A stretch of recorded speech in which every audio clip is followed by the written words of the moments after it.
Voilà, après avoir découvert, configuré, exploré, travaillé ensemble Simple CRM, on va rentrer dans Simple ERP. Donc, Simple ERP, c'est un module complémentaire, hein, non obligatoire. Il se trouve ici, je clique, et puis je vais pouvoir gérer du devis que je transforme en bon de commande, puis en facture, bon de livraison, etc. Le tout lié à un catalogue, service produit, avec ou pas une gestion de stock, d'inventaire, etc. Alors, clairement, ça facilite la vie de tout centraliser. On a travaillé dans Simple ERP parce que pas de double saisie si vous n'avez qu'un système. Plus facile aussi pour la maintenance et le respect du RGPD. Très très intéressant.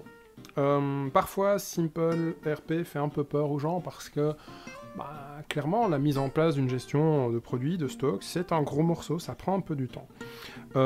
Cependant, pas de panique, avec vos accès, vous recevez en fait une explication. Il faut juste suivre l'explication.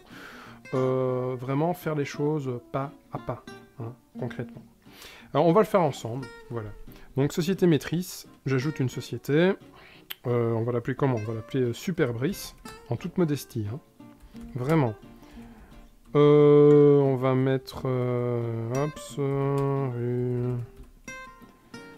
pas de complément.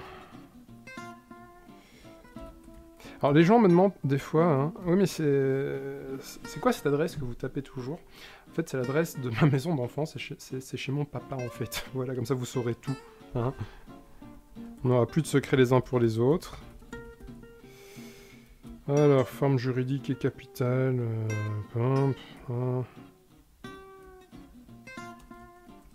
téléphone fixe, tac, tac, tac, tac, TVA, BE, tac, tac, tac, tac, tac. Hop, je vais prendre... Alors, ouais, je sais pas si j'ai une image. Alors, il y a une image qui traîne sur mon bureau. Oui, non, oui, il y a une vieille image qui traîne sur mon bureau. Bon, ça n'a rien à voir. Donc là, ce serait censé être le logo de mon entreprise. Voilà, j'enregistre. Boum, c'est fait. Je vais désactiver la société test exemple. Alors, vous pouvez quand même la laisser, la société test exemple, parce que ça vous permet de tester des choses. De tester les devis, de tester les factures, etc. Sans faire de bêtises. Parce que si vous émettez une facture, même pour tester, il faut savoir que ce numéro est valable. Ça veut dire que votre comptable est obligé de le rentrer en comptabilité. Donc la société maîtrise exemple, ça permet de tester des choses dessus. Alors référence, je vais laisser... ici je vais juste devoir changer, parce que là c'était pour la société exemple. Donc je vais devoir l'attribuer à Superbrice. Alors bien entendu, vous pouvez changer à la numérotation. Je ne vais pas vous expliquer ça en détail, pour ça je vous renvoie vraiment vers la documentation.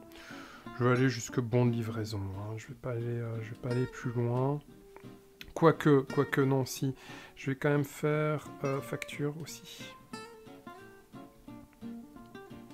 Parce que ce serait intéressant par la suite que je vous montre comment faire plusieurs factures.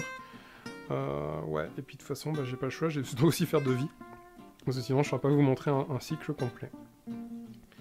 Voilà, c'est fait. Modèle de document.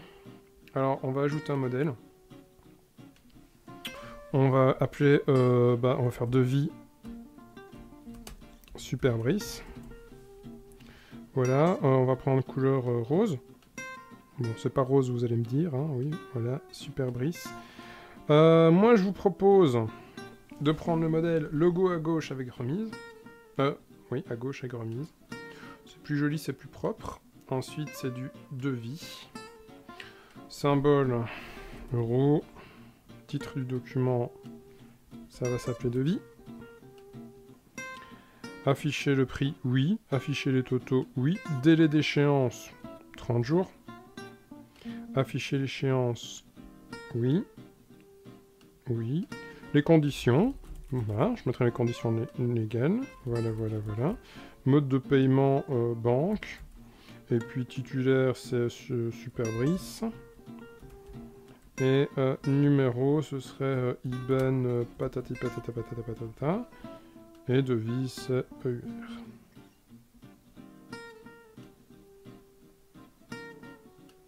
Enregistré. Voilà. Gestion des taxes. On a de base toute une série de taxes. Vous pouvez en ajouter. On pourrait mettre ici vente. Je vais faire un taux de TVA, je sais pas moi, 28%. qui serait la TVA sur Mars, par exemple. Mais, excusez-moi, je tape sur le mauvais TVA sur Mars. Je mettrai ici l'article de loi de la TVA sur Mars. Voilà. Ensuite, gestion des unités.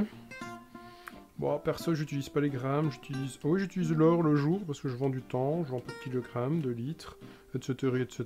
Donc vous pouvez également créer des unités complémentaires. Par exemple, les gens qui vendent de la pub sur Internet, ils créent Skyscraper, Leaderboard, etc., les formats publicitaires, par exemple. Gestion des entrepôts. Je vais avoir l'entrepôt par défaut. On va l'appeler, allez, entrepôt principal. Et puis j'aurai entrepôt secondaire. Bon, si vous n'avez pas de gestion de stock, pas besoin de remplir bien évidemment. Hein. Vous laissez juste le truc là qui est par défaut et puis voilà. J'enregistre. Voilà. Catégorie de produits. Bah, comment est-ce qu'on va ranger les produits? Bah, on va imaginer que je vends des fruits et des légumes. Allez, on va faire fruits. Légumes.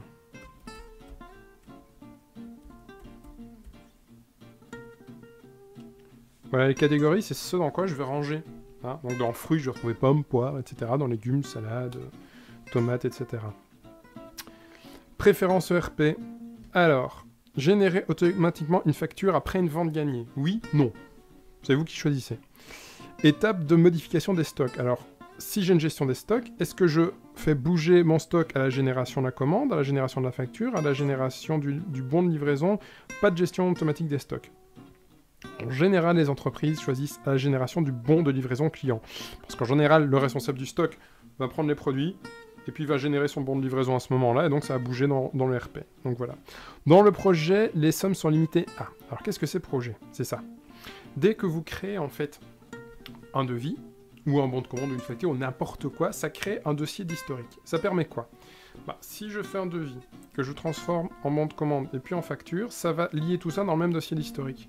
Donc si un client m'appelle, me dit « Oui, la facture machin, j'ai jamais signé une bon de commande, je vois pas de quoi vous me parlez », je tape le numéro de facture, je vais dans le dossier d'historique, et là je retrouve le devis, le bon de commande, et puis tout ce qu'on s'est raconté en fait, hein, l'opportunité de vente, les emails échangés, etc. Ça permet une traçabilité. Maintenant, il y a un total financier dans cet historique. Je veux le limiter à quoi? Donc je vais le limiter tout simplement à la facture. Voilà, moi c'est comme ça que je travaille. Valider automatiquement le mouvement des stocks? Non. Toujours bien d'avoir une petite confirmation pour éviter les ennuis. Mais après vous faites ce que vous voulez. Pouvoir commander hors stock? Bon, en général les gens le suivent. Nombre de décimales de 0 à 6. Alors ça peut sembler complètement dingue quand on a 6 décimales. Mais par exemple, les gens qui travaillent dans le milieu des copieurs multifonctions, vu qu'ils facturent à l'unité d'impression, bah, ils ont besoin d'autant de décimales. Donc voilà. Marge supplémentaire sur le document, c'est si vous vouliez faire des choses un peu complexes. Activer la gestion des achats. Bah oui. Hein, comme ça, on peut également gérer les achats. Alors c'est quoi l'intérêt? Bah, l'intérêt, tout simplement, c'est que vous allez pouvoir donner accès à SimpleRP à votre comptable externe. Votre comptable externe, il va se connecter. Et puis, ben, il va pouvoir voir les factures de vente, les factures d'achat et faire de l'export et réimporter tout ça dans son logiciel comptable. Donc c'est fini de se réveiller à 11h du soir et de se dire oh, « Mon Dieu, j'ai pas envoyé tous les documents comptables, c'est la cata, il faut que je fasse ça en urgence. » Non, le comptable, il est autonome, il vit sa vie et c'est vraiment génial. Code comptable du journal de vente et compte comptable du client global. Alors, il n'y a pas d'obligation à remplir cela. Par contre, c'est sûr que si votre comptable se connecte à votre SimpleRP, c'est très chouette de mettre le code comptable que lui utilise. Comme ça, quand il fait l'export, il peut réimporter toutes les données automatiquement dans son logiciel. Ça fait moins de boulot pour lui. Ça fait une facture plus petite pour vous, en termes de traitement. Donc ça, c'est plutôt chouette. Activer le rappel automatique du paiement des impayés. Ah, pardon. Activer le rappel automatique des factures impayées, bah oui. Maintenant, qui on envoie? Bah, c'est Toto, hein, qui envoie dans l'adresse L, le téléphone et machin. Et alors, soit vous créez un modèle de rappel spécifique, soit vous utilisez celui que nous, on propose de base. Je vous conseille d'utiliser celui que nous, on utilise de base, parce qu'il est très poli, très efficace, voilà.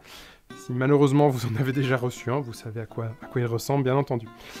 Gestion des droits, bah, tout le monde ne peut pas tout faire, hein. Donc l'administrateur peut tout faire. User 1, on imagine qu'il peut aller jusqu'à devis et bon de commande. Le reste, il peut pas. Hein, c'est pas son rôle du tout. Il peut faire des remises, par contre. User 2, on imagine que lui, il gère en fait les stocks. Donc, voilà. Et User 3, on imagine qu'il n'utilise pas du tout. Hop. Moi, bon, bien entendu, j'ai droit à l'administration, sinon ça va être problématique. Et voilà. Mon Simple ERP est configuré et sécurisé. Maintenant qu'on a fait la base, eh bien, on va passer à la seconde vidéo, qui est la création des produits.